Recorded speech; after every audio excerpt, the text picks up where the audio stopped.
Halo Sobat Youpreneur, kembali lagi di podcast DAKM. Create your business, create your own future. Kembali lagi sama aku Muhammad Zainal Arif, mahasiswa penyuluhan dan komunikasi pertanian. Dan di episode kali ini kita kedatangan bintang tamu yang spesial nih teman-teman. Kita kedatangan Mas Hasan. Halo Mas Hasan, selamat pagi. Mas, selamat pagi. Baik, terima kasih Mas Hasan sudah menyempatkan waktunya ya untuk hadir di podcast DAKM hari ini. Mungkin boleh saya hai Mas untuk Sobat Youpreneur yang ada di rumah. Halo teman-teman semua, salam kenal, aku Hasan ya dari Kans ID. Mungkin nanti untuk lebih detailnya kita di next lah ya. Betul sekali. Oke, Mas Hasan ini adalah tamu spesial ini teman-teman. Karena Mas Hasan merupakan CEO dari Kans ID. Dan karena ini podcast tentang entrepreneurship, aku mau tanya-tanya nih Mas. Apa awal dari Mas Hasan untuk memulai usaha khususnya di bidang pertanian nih Mas? Oke ya, pertanyaan yang menarik ya. Mungkin ini ceritanya agak nyeleneh sih. Oke. Di awal ya. Oke. Sebelum tak lanjut yang agak serius lah. Iya. Jadi dulu ceritanya itu aku membangun Kans itu di 2021 akhir lah kurang lebih ya. Saat itu mahasiswa semester 7 pada saat itu. Kita itu awal berdiri itu belum namanya Kans, tapi kita masih komunitas lah sama teman-teman yang dulu awalnya kegiatan kemahasiswaan bareng buat komunitas program ke masyarakat gitu kan. Wah ini kok kayak menarik ya. Kemudian di UNS itu ada namanya UNS Innovation Hub yang membuka program semesta atau 11 Maret Startup Academy. Akhirnya kita daftar di situ dan alhamdulillah dapat pendanaan. Nah, di sisi lain aku buat ini ada motivasi lain lah selain itu, yaitu supaya nggak dikejar-kejar daftar kerja atau jadi PNS gitu ya. Oke, sama orang tua ya. Sama orang tua ya. Akhirnya yaitu ya ketika diterima oleh IHAB di semesta ya akhirnya otomatis mau nggak mau harus fokus kan di situ. Akhirnya bilang ke orang tua ke situ. Nah asal muasalnya seperti itu sih gitu. Dan motivasinya kenapa di bidang pertanian ya karena aku dari pertanian dan merasa kita harus mengembangkan pertanian lebih jauh lagi, mengenalkan lagi teknologi-teknologi yang ada seperti itu sih. Betul sekali ya Mas, karena pertanian ini kan harus yang berkelanjutan ya Mas. Ya, betul Dan sekali. pangan tuh berkelanjutan tuh berguna selalu gitu ya Mas ya.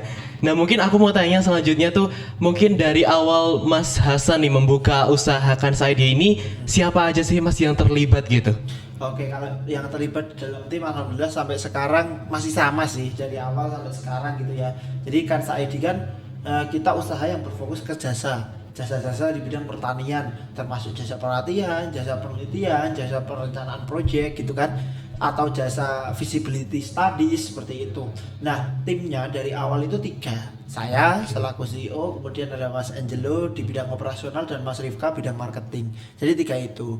Tetapi ketika kita jalan di dalam project, tentu kita butuh tambahan tim. Betul. Nah, kita ada kayak kontrak by project sih gitu yang kita bayar pada saat project itu aja gitu. Tapi kalau yang full time sekarang ada 3 orang, saya, Mas Angelo, Mas Rifka dan 1 administratif lah atau finance-nya tim kami ada 1 orang. Jadi 4 gitu. Oke, berarti yang stay itu 4 dan yang terakhir itu yang cuma ikut di project-project tertentu gitu ya Mas ya. Oke, mungkin selanjutnya tuh mungkin inspirasi nih Mas. Kenapa Mas Hasan tuh membuka jasa konsultasi kayak untuk produk project pertanian gitu? Kenapa Mas Hasan tidak membuat seperti alat pertanian atau yang lain sebagainya gitu Mas? Dulu di awal ya Mas, pas saat saya coaching gitu kan di semesta itu kan dapat fasilitasi untuk coaching bisnis gitu ya dengan mentor-mentor gitu. Mereka memang concernnya banyak yang di teknologi gitu ya, buat produk apa. Tapi endingnya itu kalau teknologi itu kita pasarnya mau ke siapa gitu kan. Nah akhirnya kita berpikir kan banyak nih startup atau pengusaha-pengusaha yang buat produk teknologi di bidang pertanian. Nah kayaknya lebih pas kalau kita yang menyalurkan teknologi itu supaya kepake. Kayak kita yo semacam agen edukator, agen marketing teknologi oleh perusahaan. Nah akhirnya kita membuat produk yang namanya Kanslor atau konsultan untuk pengembangan teknologi dan pemberdayaan masyarakat oleh perusahaan. Nah tujuannya apa? Kita di situ kita kayak menjembatani supaya teknologi yang mereka punya ini dari perusahaan teknologi bisa kepake oleh petani atau ke user gitu. Oke, nah berarti kita jembatan lah. iya, Ya sih, sama lebih- lah. PKP kan ke situ. Betul, komunikasi ya Mas ya. Ya, Jadi lebih ke betul. penyalur aja gitu ya Mas ya. Ya betul. Nah mungkin yang selanjutnya aku mau tanya dulu nih Mas, awal mula Mas Hasan membangun usaha ini tuh dimulai dari modal, tenaga dan lain sebagainya itu bagaimana Mas modal awalnya? Sebenarnya kalau yang modal awal utamanya yang modal kapital atau kita ya, Iya. human capitalnya itu dari kita tim dulu, tim yang solid sih, modal yang pertama gitu yang harus kita miliki dalam kita membangun usaha gitu ya. Alhamdulillah sampai sekarang tim saya bisa ongoing terus ya, dari Konsisten bertiga gitu itu ya, Mas, ya? konsisten. Dan mereka merasakan manfaatnya juga dengan wirausaha, mereka jadi dapat beasiswa untuk kuliah juga gitu kan. Nah ini sama sih, ketika dalam tim ini semua sedang kuliah semua, untuk mengembangkan ilmu kan kita ke konsultan, maka dari itu supaya lakukan pendidikan itu menjadi hal yang utama ya, Ya. gitu ya. Nah akhirnya saya sekarang sedang ongoing S3, Mas Angelo ongoing S2, Mas Rifka ongoing S2 gitu kan. Nah kemudian modal berikutnya yaitu tentang modal keuangan atau financial capital ya. Iya. Di situ alhamdulillah ya, yang tadi saya ceritakan di awal, dulu dapat pendanaan dari UNS di 11 Maret Startup Academy gitu ya, semesta.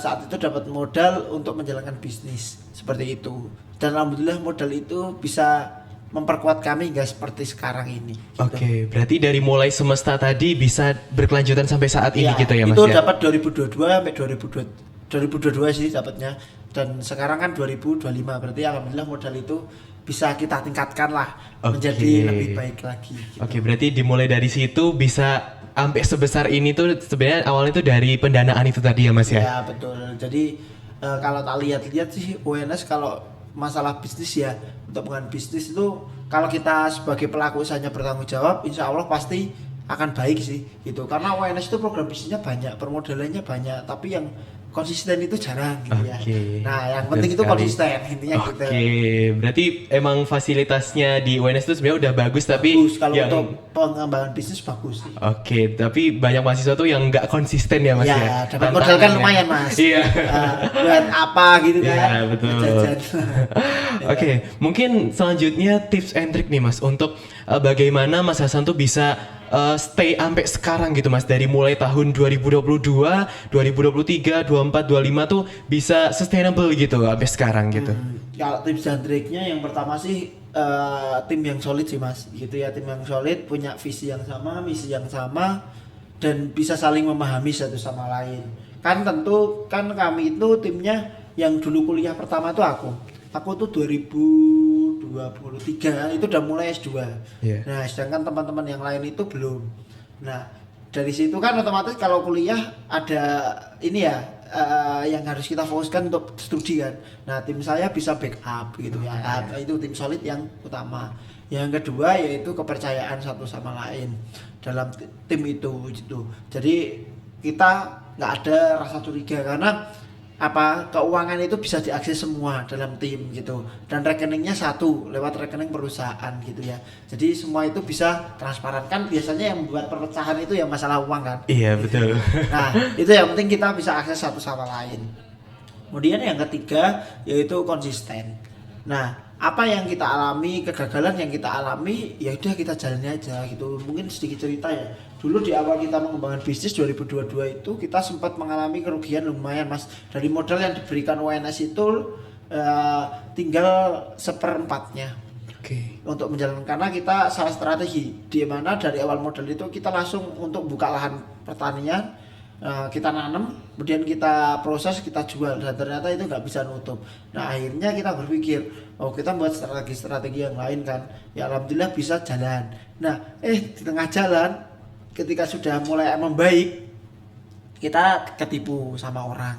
Ambil barang kan, saat itu kita sambil nyambi jualan beras juga kan, ambil beras yang kita jual ke buyer itu tidak dibayarin saat ini, tapi nggak apa-apa, itu jadi pembelajaran. Dan alhamdulillah dari tim tetap solid, tetap konsisten. Ya udah, ketika itu terjadi kita jadikan evaluasi dan jangan sampai itu terjadi lagi ke depan. Dan alhamdulillah sampai sekarang jadi lebih hati-hati dan bisa lebih sustain sih untuk berjalannya gitu. Oke, berarti even ada masalah-masalah yang menyangkut ke keuangan itu kembali lagi ke visi misi para wirausahawan yang menjalani gitu ya Mas ya. Betul. Jadi kalau walaupun ada masalah nih, masalah baik internal maupun eksternal itu sebenarnya bisa diselesaikan kalau mau gitu ya Mas ya. Ya betul, pasti bisa sih diselesaikan, dan pasti masalah itu berat sih kalau datang ya.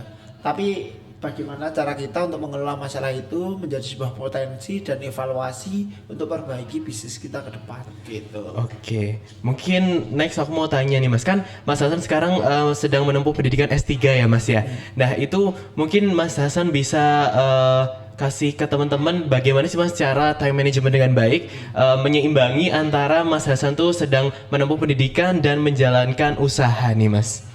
Ya, yang pertama Mas tentu kita dalam meng-create sebuah bisnis itu harus didasari dengan passion ya. Iya. Nah, alhamdulillah bisnis yang kita bangun ini saya dan tim itu sesuai dengan passion kita masing-masing.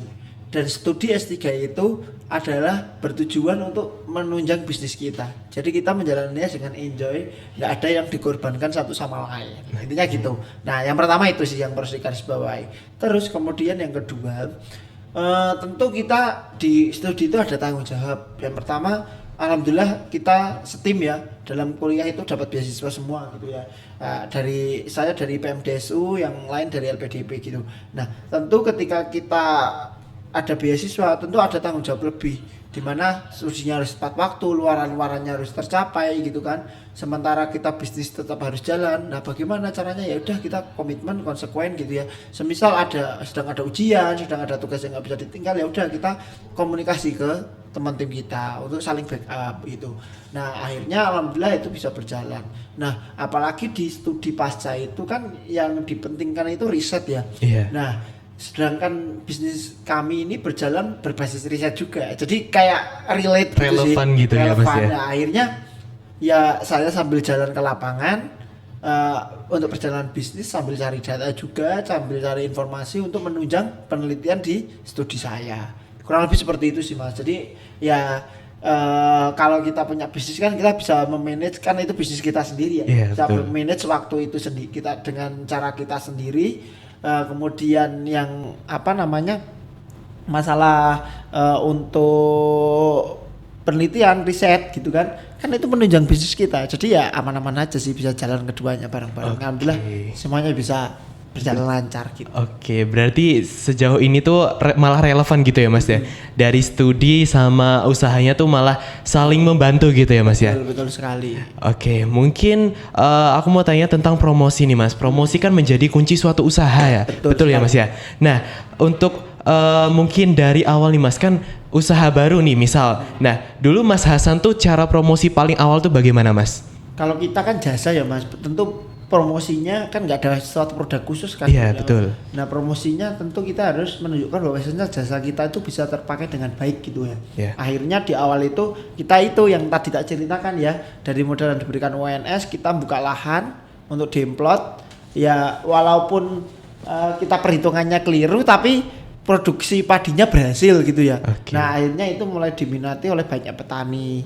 Nah, kemudian kita masukkan ke media-media Mas, program kita itu kan. Nah, akhirnya dunia luar jadi tahu tentang kans ini gitu ya. Okay. Akhirnya kita mulai dapat partner nih, antar startup, kemudian ada dari BUMN, dari kampus gitu juga ya, yang meng-approach kita. Nah, itu sih yang dari awal. Tentu promosi utama kalau di usaha jasa itu adalah portofolio atau demplot di awal itu gitu.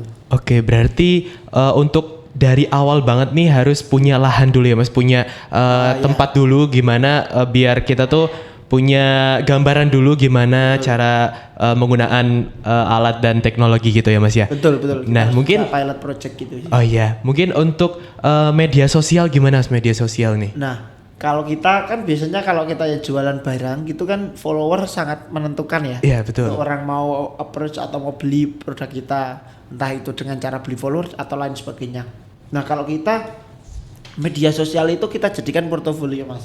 Jadi semua kegiatan kita yang ada di lapangan, pelatihan, riset dan lain sebagainya kita upload ke medsosnya kan. Nah, mungkin teman-teman yang mau follow Instagram sih kita yang ini ya, yang aktif ada kansit.official itu Instagram kita. Itu kalau yang mau follow gitu ya. Kemudian ada website juga kansindonesia.com. Jadi itu yang menjadi bahan kita untuk merekap semua aktivitas kita. Jadi orang-orang itu akan tahu oh Kans itu ternyata seperti ini tau gitu. Oke. Terus next aku mau tanya nih Mas, sekarang kan banyak banget nih ya Mas kompetitor-kompetitor di luar gitu ya Mas ya, Iya. usaha-usaha baru di luar. Nah gimana caranya Mas Hasan itu untuk tetap menjaga agar Kans ID ini tuh promosinya tetap menyala gitu loh, tetap gimana caranya biar Kans ID itu tetap dikenal oleh masyarakat umum gitu. Jadi salah satu fasilitas yang apa kita berikan ke klien ya atau orang yang menggunakan jasa kita itu kita memberikan kayak pendampingan seumur hidup Mas. Oke. Nah, walaupun kita nggak visit langsung ya, kan tentu visit langsung ke di awal kan pas pelatihan karena di situ ada budget transport juga. Nah, kalau seumur hidup kita harus visit kan budgetnya banyak. Betul. Nah, kita memberikan layanan untuk bagaimana mereka itu selalu misal tanya ke kita gitu ya by WA atau telepon, kita akan layani dengan baik. Jadi itu yang apa ya, yang membuat kita membedakan kita dengan yang lain. Intinya gitu sih Mas. Oke, berarti memang ini tuh termasuknya perjanjiannya tuh seumur hidup gitu ya Mas ya? Betul. Jadi semua Oke. orang yang telah ikut pelatihan dengan kita kalau mau tanya, meminta bantuan, nah kita welcome sekali gitu. Oke, berarti bebas tanya apapun gitu ya Mas ya. Ya. Tapi memang tidak bisa untuk terjun langsung ke lokasi gitu ya kalau Mas ke ya. lokasi ya tentu ada biaya-biaya lain. Biaya lain gitu ya Mas ya. betul. Karena di luar perjanjian gitu ya Mas ya. Oke, mungkin selanjutnya nih Mas, untuk misal orang yang mau mulai usaha tapi takut dengan usahanya tuh nggak bisa berjalan dengan lancar, tidak bisa usahanya tuh terkenal oleh masyarakat umum karena terbatas modal juga, itu bagaimana Mas menurut Mas Hasan? Ya, itu adalah apa namanya tantangan di semua wirausahawan tentu seperti itu. Tapi kalau kita di Kans ini kita percaya bahwasanya ketika kita berusaha pasti akan ada jalan Mas. Iya. Gitu ya. Entah yang kita jual itu kepercayaan, entah yang kita jual itu barang. Nah, kita itu seperti itu. Jadi yang pertama, kita harus berintegritas dulu Mas. Itu. Walaupun kita nggak punya modal, tapi kalau kita punya integritas, misal kita mau jualan, kita nggak punya modal nih. Bayarnya bisanya tempo ketika barang udah kejual. Ya udah yang kita jual integritas kita atau diri kita. Nah, akhirnya kita bermitra ke orang lain gitu kan. Oke. Nanti bayarnya tempo seperti itu. Nah, bisnya yang kita lakukan seperti itu sih Mas. Karena yang bagus itu adalah usaha yang owner atau tim dalam wirausaha itu yang memiliki integritas tinggi sih. Karena kepercayaan itu yang mahal harganya. Bukan masalah modalnya seberapa banyak ya. Seberapa banyak modal kalau timnya nggak berintegritas sama saja sih, nanti nggak akan sustain juga sih. Jadi mungkin tips dari saya, yang penting tim dalam itu tuh integritas sama fair satu sama yang lain. Betul Itu yang banget. menjadi kuncinya. Itu. Oke, berarti yang penting itu dari timnya dulu ya Mas ya. Bagaimana caranya bisa menjaga kepercayaannya para klien gitu ya Mas ya. Betul. Dan masalah modal harus besar atau tidak tuh sebenarnya kembali lagi ke diri sendiri gitu.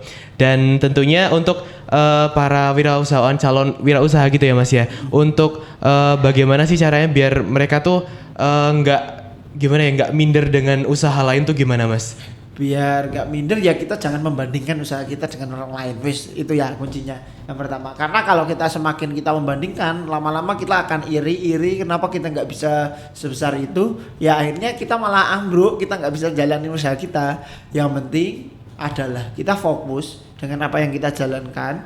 Orang lain yang mungkin lebih besar itu jadikan pembelajaran bagi kita dan kita coba approach untuk jadi mitra kita. Oke. Gitu. Jadi jangan menganggap kompetitor itu adalah pesaing, tapi mitra. Oke. Ketika kita sudah beranggapan kompetitor itu mitra, kita jalannya akan enak, kita akan fokus dengan usaha kita, dan kompetitor akan kita coba untuk approach untuk jauh lebih baik lagi dan jadi mitra untuk penjualan kita. Yang penting kan kita barangnya juga berkualitas. Iya, bener banget sih Mas. Berarti harus gimana caranya kompetitor malah jadi kerjasama sama kita gitu ya Mas ya. Betul sekali. Oke, mungkin selanjutnya nih Mas, aku mau tanya tentang regulasi keberjalanan usaha di Kans ID itu gimana ya Mas? Untuk mencari mitra, untuk mencari klien itu bagaimana Mas?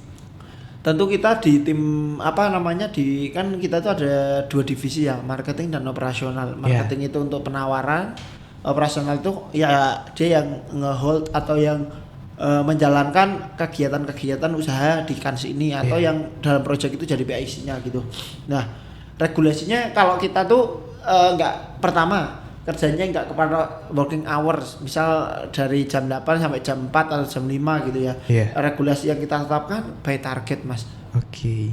Misal ada project A atau mau menawarkan project inilah, saya buat target ke tim, oh ya tolong buatkan ini, yang penting besok tanggal ini jadi dan siap apply atau siap ditawarkan gitu.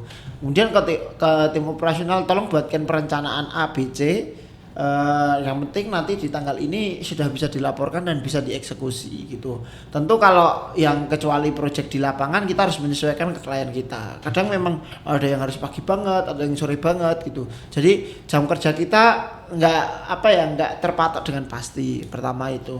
Kemudian regulasi berikutnya yaitu kita menerapkan KPI mas, atau key performance indicator untuk tim gitu ya. Operasional marketing targetnya dalam 1 tahun itu berapa gitu ya. Dari KPI itu sehingga kita mudah untuk mengevaluasi kinerja tim kita. Berarti kayak penilaian gitu ya mas ya? Penilaian yang itu yang menentukan bonus juga yang akan ada di dalam tim itu sih. Oke, berarti dari mulai tim juga udah dibagi tugasnya dan kita tuh harus menentukan sebenarnya tuh kerjaan apa yang urgensinya tuh harus segera gitu ya mas ya.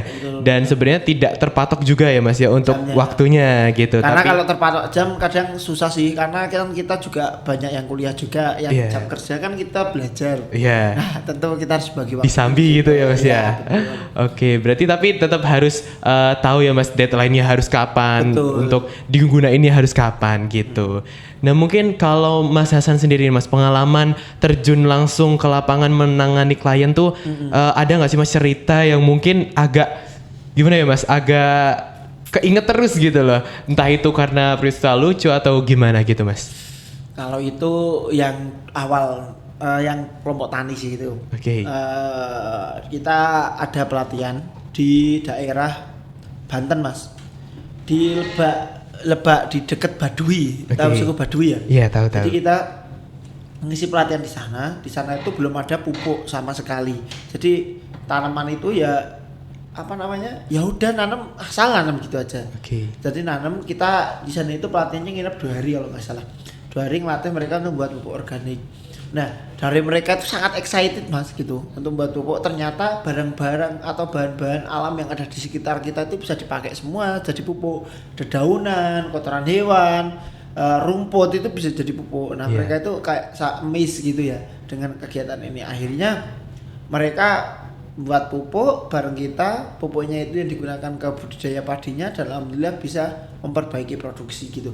Nah itu yang mungkin cerita yang paling berkesan sih buat kami gitu ya, walaupun masih banyak ya cerita yang lain gitu ya, tapi itu yang kita datangi yang paling miss buat saya dan tim, dan itu yang kami merasa oh ternyata ilmu yang kita berikan itu walaupun sederhana buat orang lain itu bermanfaat gitu ya mas. Betul. Ya. Oke, mungkin tadi kan sampai Banten juga ya mas, sampai suku Baduy. Nah itu sebenarnya tuh dari sana itu menghubungi tim dari Mas Hasan atau Mas Hasan yang reach out nih, oh ada potensi di sini dan Mas Hasan mau mengembangkan atau bagaimana mas? Itu dari kebetulan saya ada temen ya yang ngambil barang aren di sana gitu kan. Nah akhirnya teman saya bercerita tentang permasalahan itu dan dari teman saya yang meng-approach kami untuk datang ke sana gitu. Oke, berarti dari permintaan ya mas ya, untuk Mas Hasan dan tim datang langsung survei ke sana gitu ya, untuk melihat langsung kondisi di suku Baduy itu. Nah mungkin kalau nggak langsung di lapangan nih mas, mungkin project-project yang dikerjain mungkin di dari kantor, sini, di kayak remote gitu mas, itu kayak gimana mas? Jadi saya itu ada satu proyek yang besar sih. Ini kerjasama dengan BUMN di Pupuk Indonesia gitu kan. Nah, proyeknya itu mereka pengennya budgetnya murah tapi jangkauannya besar. Hasilnya besar gitu ya mas? Nah, jangkauannya itu 12 provinsi mas di Indonesia. Jadi dari proyek itu kan ada paling jauh itu di Sumatera, di Aceh, sama di Sulawesi Tenggara. Nah, itu kan otomatis kalau kita ke sana kos untuk transport aja sudah besar toh. Pesawat gitu kan udah sekali berangkat 3 juta, 4 juta gitu kan. PP udah hampir 10 juta. Nah, mereka akhirnya gimana caranya kita manage untuk supaya kita meng-hire orang sana untuk ikut proyek ini gitu ya. Nah, kita menerapkan standar prosedur dan akhirnya kita bisa melakukannya mas kemarin di 2024 ini. Nah akhirnya teman-teman yang di sana kita approach gitu kan. Caranya gimana? Dulu saya ikut asosiasi mahasiswa untuk sosial ekonomi pertanian atau Pomasepi ya. Saya hubungi teman-teman yang ada di situ. Oke. Ada project nih di sini gitu ya. Oke. Nanti hak kewajibannya seperti ini. Kira-kira bisa membantu nggak? Kalau bisa ya udah kita lanjut. Jadi lebih bisa dipercaya sih orang-orang seperti itu daripada kita rekrutmen secara umum atau secara lepas gitu ya. Oh, iya. Karena nggak ada keterikatan satu sama lain gitu. Betul. Nah akhirnya alhamdulillah kita bisa berjalan dengan baik sih dari 12 provinsi itu dan bisa terlaporkan dengan baik, data-datanya baik gitu ya. Akhirnya ya bisa bekerja sama lagi dengan perusahaan itu hingga saat ini gitu. Oke, mungkin tadi kan jangkauannya berarti luas banget ya Mas, dari 12 provinsi gitu ya. Betul. Dan itu berarti penanggung jawabnya itu dari tim Kans ID sendiri gitu ya dari Mas sini, ya? dari sini saya Oke. remote telepon orang-orang yang ada di sana gitu. Oke, berarti istilahnya pengarah ya Mas ya? Iya. Yang terjun langsung ke lapangan itu yang dari sana karena provinsi. budgetnya terbatas. Iya ya, betul. gitu. Nah itu sistem dari meng-hire tadi kan berarti dari teman-temannya Mas Hasan sendiri ya. Betul. Nah itu sistem mungkin dari biaya dan lain sebagainya itu bagaimana Mas dari sananya gitu? Dari sananya ya memberi biaya limitnya seperti ini, silahkan dikelola. Yang penting saya dapat data ini gitu ya. Jadi output based Mas. Oke. Jadi yang mereka penginkan atau mereka dapat yang penting data yang valid intinya gitu ya. Gimana caranya kita ya tentu ada evidence yang harus dilengkapi itu seperti dokumentasi saat di lapangan seperti apa gitu ya. Nah akhirnya dari mereka bisa untuk menerima itu dan membayarnya termin Mas biasanya BUMN termin 1 segini, termin 2 gini, 3 segini, 4 segini gitu. Oke, berarti nggak langsung satu kali gitu ya Mas ya. Nah, sempat itu ada cerita sih pas tengah-tengah project kita baru cair satu termin tapi project itu udah berjalan 50%. Oke. Nah, tentu kan budgetnya udah over ya. Iya udah seret gitu ya Mas ya. Udah over akhirnya kita tombok Mas tabungan dari tim Kans masing-masing kita keluarkan dulu Iya. untuk menomboki project itu supaya bisa berjalan dan alhamdulillah akhirnya itu bisa teratasi dengan baik dan bisa membuat tim kita jadi lebih solid juga sih gitu. Oke, berarti walaupun tadi tuh ada yang modalnya tuh ada yang kurang ibaratnya gitu ya Mas ya. Betul. Belum ada apa yang namanya baru termin 1 gitu. Tapi dari Kans ID menginisiasi ya udah pakai tabungan dulu aja gitu ya Mas ya. Dan alhamdulillah sampai akhir juga bisa berjalan dengan lancar gitu ya Mas ya. Alhamdulillah. Oke, mungkin dari situ Mas Hasan bisa kalau evaluasi besarnya itu bagaimana Mas dari sebuah project itu Mas? Ya kalau evaluasinya Mas dari sebuah project itu sebenarnya ya hal yang utama harus kita miliki itu keberanian untuk mengambil sebuah project itu. Nah baru selanjutnya bagaimana kita mengelola project itu gitu. Nah setelah itu setelah dapat mampu mengelola tentu banyak dinamika yang ada di dalamnya. Betul sekali. Nah, ketika dinamika itu terjadi, bagaimana kita memanage dinamika itu menjadi peluang dan menjadi potensi untuk kita membesarkan usaha kita. Nah, tentu kalau saya ya evaluasinya, karena di semua proyek itu yang menjadi PIC utama atau penanggung jawab itu saya ya. Yeah. Karena yang dijual itu nama saya Yeah. dulu ya di awal, baru saya mengenalkan tim saya gitu. Jadi untuk ke depan untuk menjadi lebih besar lagi tentu kita harus membagi sih PIC sejak awal turn in di dalam project itu. Oke. Jadi ke teman-teman tim supaya kita lebih percaya teman tim itu yang langsung menghadapi ke klien. Tapi kadang ada klien juga yang nggak mau kalau nggak sama saya gitu kan ada gitu. Yeah. Ada yang maunya sama mas ini sama tim ini gitu. Jadi yang penting apa kalau saya dari tahun lalu itu evaluasinya kita membagi kepercayaan satu sama lain. Kalau udah dipercayakan ya udah jalan gitu. Oke, berarti permintaan klien tuh beda-beda ya Mas ya? Beda, iya. Oke. Nah mungkin aku mau dari Mas Hasan tuh gini Mas, gimana caranya mahasiswa, khususnya mahasiswa pertanian gitu ya Mas ya, untuk bisa fokus ke wirausaha karena kan wirausaha tuh bisa sustainable gitu ya Mas ya, dan bisa disambi juga gitu ya. Nah itu gimana caranya Mas Hasan tuh meyakinkan ke generasi muda, ke mahasiswa gitu untuk terjun langsung ke dunia usaha itu gimana Mas? Wah ini susah nih pertanyaan. Cara meyakinkan yaitu yang pertama, yang penting kita dalam wirausaha itu kalau udah dulu tuh aku nggak ada bayangan jadi wirausahawan gitu ya. Oke. Bayanganku cuma jadi dosen gitu ya dulu semenjak. Jadi karena PNS gitu ya Mas ya. Awal masuk itu kan nggak mau ke pertanian. Iya. Nah akhirnya males kan kuliah. Nah tapi orang tua terus menguatkanku. Nah akhirnya aku pengen lah udahlah di pertanian. Aku harus pinter kuliah, rajin lomba, piagamnya banyak gitu kan. Iya. Nah, nanti portofolio daftar dosen. Setelah ini lanjut S2, S3 selesai jadi dosen. Gitu. Nah tapi di tengah keberjalanannya, oh ternyata kita juga punya potensi nih untuk Betul. mengembangkan lebih lanjut gitu ya. Akhirnya membuat wirausaha Kans ini di 2022 itu. Nah, awal terjun kita cuma berpikir bahwasanya wirausaha ini modal yang kita dapat kita bisa bantu orang. Iya. Bantu orang untuk mengembangkan apa ya potensi-potensi di desa. Nah, tapi setelah kita berpikir, oh ternyata dengan seperti ini ada potensi bisnisnya nih. Ketika kita punya portofolio atau pilot project yang kita tawarkan ke orang lain, Iya. akan menjadi uang nih buat kita Iya, gitu jadi kan. awal gitu ya Mas ya. Akhirnya ya kita udah jalan ke situ. Nah, maka dari itu prinsip yang harus dimiliki oleh wirausahawan yang pertama buat teman-teman yang ingin yaitu ya jalani dulu. Kalau pengen jalani dulu selama 1 tahun 2 tahun itu mungkin masa berat di awal. Nah, kalau udah gak kuat ya udahlah, menyerah aja. 1 tahun 2 tahun. Tapi kalau masih kuat bisa melewati 1 tahun 2 tahun itu, insya Allah teman-teman akan lancar ke depannya gitu. Jadi prinsip pertama yang harus dimiliki adalah ketahanan dari diri kita sendiri, mau apa enggak menjalaninya. Kemudian biasanya ada yang mengumumkan, oh wah kurang modal. Kalau udah diberi modal, coba ditantang. Kamu tak kasih 1 miliar, kira-kira mau seperti apa? Nah kadang bingung orang itu ketika ditawari uang yang cuma-cuma gitu ya. Iya. Nah kadang bingung. Nah maka dari itu yang penting yang kedua, setelah kita tahan, kita yang penting harus market oriented. Harus berpikir bahwasanya usaha itu akan sustain ketika didukung dengan pasar yang baik. Gitu. Misal usaha kita belum fit dengan pasar, ya kita harus memperbaiki usaha kita supaya sama dengan yang diinginkan oleh pasar gitu. Ya, kemudian yang ketiga yaitu konsisten. Sama berintegritas. Jadi konsisten sama integritas itu adalah satu kesatuan sih.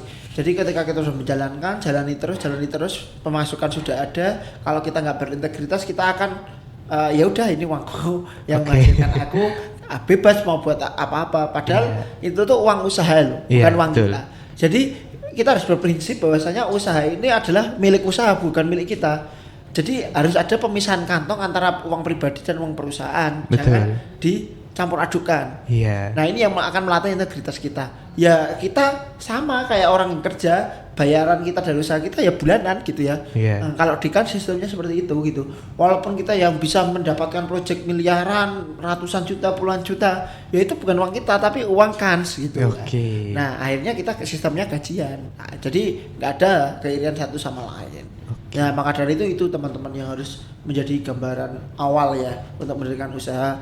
Berat sih memang, karena dulu backgroundnya nggak ada sih satu temanku yang backgroundnya dari keluarga pengusaha yang Mas Angelo itu, tapi usahanya mebel gitu, bukan usaha pertanian. Nah kalau aku backgroundnya orang tuaku guru, yang Mas Rifka itu backgroundnya orang tuanya juga PNS gitu ya. Jadi nggak ada orang tua yang menginginkan anaknya jadi usaha, pengennya jadi pegawai gitu. Tapi ya udah kita jalani, alhamdulillah bisa jalan hingga saat ini, dan ini akan terus mendiversifikasi usaha kita untuk lebih sustain gitu. Karena kalau mengandalkan jasa terus kan kayak semacam by project terus. Nah nggak ada produk nyata yang bisa kita jual tiap hari. Nah kita mulai tahun ini sedang ngedevelop untuk produk pupuk sama produk beras yang dilegalkan oleh Kans itu sendiri gitu. Berarti nextnya akan ada produk-produk dari Kans ID gitu ya Mas ya? Ya insya Allah akhir tahun ini kita rilis lah produk-produk itu. Nah mungkin tadi aku highlight sedikit bagaimana Mas Hasan tuh bisa meyakinkan gitu ya Mas ya, para mahasiswa itu tuh kembali lagi ke diri sendiri gitu. Betul ya Mas ya. Kalau mau ya berarti insya Allah mampu gitu ya Mas ya. Tapi kalau emang dari awal memang nggak ada niat, nggak ada kemauan, pasti akan ada aja gitu ya. Gak usah dimulai aja. Langsung cari sesuai passion aja. Jadi akan lebih fokus sejak awal di situ gitu. Berarti kalau emang dari awal nggak mau dan merasa nggak bisa, mending nggak usah aja gitu Ya Mas nggak ya. usah aja, karena eman-eman kan waktu kita yang kita luangkan di situ kalau nggak jadi apa-apa kan. Iya. Nah maka dari itu misal passionnya pengen kerja di corporate, ya udah nyiapkan ke corporate itu aja. Kita siapkan portofolio kita cari pengembangan diri yang menunjang ke sana. Misal mau jadi PNS ya fokus untuk belajar untuk CPNS kan lebih baik daripada kita mengalokasikan waktu untuk wirausaha tapi kita setengah hati. Iya. Dan waktunya terbuang sia-sia, sedangkan keinginan kita untuk menjadi pejabat atau pegawai di perusahaan mana itu nggak bisa terrealisasi gara-gara ngurus usaha kan sayang semua, Iya. jadi nggak dapat semuanya. Iya, dua-duanya hilang gitu ya Mas ya. Betul. Nah mungkin pertanyaan terakhir ini Mas ya, apa yang menurut Mas Hasan tuh suatu hal yang berhasil menurut Mas Hasan gitu? Dan mungkin dari beberapa project dari Mas Hasan tuh apa ya Mas, indikator gitu Mas, suatu project tuh berhasil tuh bagaimana menurut Mas Hasan? Berhasil ketika kita bisa memenuhi target yang telah ditentukan oleh klien. Yang pertama itu keberhasilan yang bisa terukur dengan mudah ya atau dengan nyata. Kan klien pasti memberikan target ke kita untuk mengevaluasi pekerjaan kita. Nah itu berhasil. Kemudian yang kedua berhasil ketika saya alhamdulillah bisa memberikan kesempatan bekerja untuk orang-orang walaupun by project gak besar ya. Bisa memberikan kesempatan kerja selama 2 tahun ini kurang lebih ada yang terlibat di dalam pekerjaan di Kans ini ada 80 orang kurang lebih Mas. Jadi ya saya merasa ternyata saya dengan membuat Kans ini memberikan dampak yang banyak ke orang-orang untuk diberikan kesempatan kerja. Kemudian di sisi lain dengan adanya Kans ini kita bisa memperluas dampak ilmu utamanya untuk pengembangan pertanian berkelanjutan, pertanian organik itu hampir ke 2000-an petani Mas kurang lebih dari 2022 hingga saat ini. Jadi itu yang kami rasa sebuah keberhasilan, bukan semata-mata kita mendapatkan uang ya dari tiap proyek yang kita dapatkan. Ya tentu uang penting ya, karena itu yang menjadi alat transaksi kita hidup sehari-hari. Tapi dampak ketika kita mampu membahagiakan orang lain dengan usaha kita itu luar biasa gitu ya. Karena bukan hanya keuntungan semata yang kita harap ya di Kans ini, tapi bagaimana dampak yang akan mereka dapat dari pekerjaan atau dari hal yang kita berikan melalui Kans ini gitu. Oke. Mungkin tadi sudah di-spill ya bagaimana kita tuh menjalankan suatu bisnis, menjalankan suatu usaha yang berbagai macam lika-likunya, berbagai macam tantangannya, dan banyak sekali tips and trick yang sudah disampaikan oleh Mas Hasan. Nah sebelum itu kita minum dulu ini Mas, ada Z Coffee. Ini tuh usaha mahasiswa dan ini tuh binaan dari Basnas dan DAKM UNS. Yang ini tuh lokasinya ada di dekat Masjid Nurul Huda UNS gitu. Mungkin boleh diminum dulu Mas Hasan. Oke siap, ini ya enak sih gitu ya. Betul. Udah kayak coffee shop di Solo ya. Kayaknya di Selamat Riyadi kan banyak ya. Betul sekali, dan udah viral banget ya Mas ya coffee shop sekarang ya. Iya, betul sekali. Oke, mungkin ini last question ya Mas untuk Mas Hasan. Pesan mungkin untuk seluruh youngpreneur, calon wirausahaan muda di luar sana yang ada di rumah, yang ada di kampus dan lain sebagainya, dan mungkin bisa kasih closing statement nih Mas untuk para wirausaha dan para calon wirausaha di luar sana gitu. Jadi kalau dari saya sebelum memulai wirausaha mantapkan diri dulu. Gitu. Sebelum kita mengambil kesempatan pendanaan. Karena pendanaan yang kita dapat itu adalah amanah. Bukan itu uang gratis yang diberikan kita yang kita gunakan semena-mena untuk apapun itu. Nah, itu beda orientasinya. Pendanaan itu adalah amanah yang diberikan misal dari kampus untuk mengembangkan usaha kita supaya usaha kita itu bisa lebih berdampak. Nah, maka dari itu mantapkan diri. Kalau memang belum yakin, ya udah kita luangkan waktu kita untuk sesuai keinginan kita. Itu. Ya yang penting itu. Karena apa? Tanggung jawab kita ketika kita sudah dapat proyek, dapat pendanaan itu cukup besar. Karena harus kita laporkan juga seperti itu. Kemudian selanjutnya sebagai penutup ini teman-teman, ketika kita sudah melakukan apapun itu kadang kita gak akan ngerasa kan kita sudah sampai ke titik mana, sejauh mana. Tapi semua itu akan dirasakan seiring berjalannya waktu. Oh ternyata kita sudah bisa melampaui ini. Oh ternyata kita sudah bisa mampu studi sejauh ini. Jadi buat teman-teman utamanya yang masih awal-awal di mahasiswa baru, kembangkanlah dirimu untuk mengeksplor misal di UNS lebih jauh di UNS ini karena kesempatan ini banyak banget ya yang akan bisa kita raih gitu ya. Misal di wirausaha UNS itu ada program wirausaha muda mahasiswa, wibawa, semesta dan masih banyak lagi lah. Misal ada hibah BKM dan lain sebagainya. Tentu teman-teman akan bisa mengakses itu semuanya, tapi yang paling penting pesanku adalah sesuaikan dengan passion teman-teman. Kalau passionnya di bisnis ya udah silahkan jalankan. Kalau memang nggak passionnya ya udah cari passion yang akan menunjang karir teman-teman ke depan. Jangan cuma mudah ikut-ikutan teman kita berbisnis ikut. Oh iya, FOMO gitu ya Mas. FOMO ya, teman kita lomba ikut, teman kita bolos ikut, teman. Nah itu harus fokus, harus punya prinsip lah dalam diri masing-masing. Itu sih. Oke, terima kasih banyak Mas Hasan atas jawaban-jawaban yang telah diberikan yang luar biasa ya Mas ya. Dan kesempatan kali ini bisa menyampaikan bagaimana cara memulai suatu usaha dan banyak sekali insight-insight baru yang bisa kita dapatkan dari sesi pada pagi hari ini. Dan tadi aku highlight beberapa pesan dari Mas Hasan gimana caranya kita tuh bisa konsisten dalam diri ini. Sebenarnya kita tuh mau dibawa kemana dan kita tuh harus mengetahui arus dari hidup kita sendiri dan sebetulnya kepercayaan dan integritas itu diciptakan dari diri kita sendiri. Betul sekali. Dan mungkin untuk sesi pada pagi hari ini cukup sekian dan cukup menarik ya Mas Hasan ya pembahasan pada pagi hari ini tentang entrepreneur dan tentang calon wirausaha dari mahasiswa. Terima kasih, see you di podcast DAKM selanjutnya. Dadah. Terima kasih Mas Hasan. Oke, sama-sama.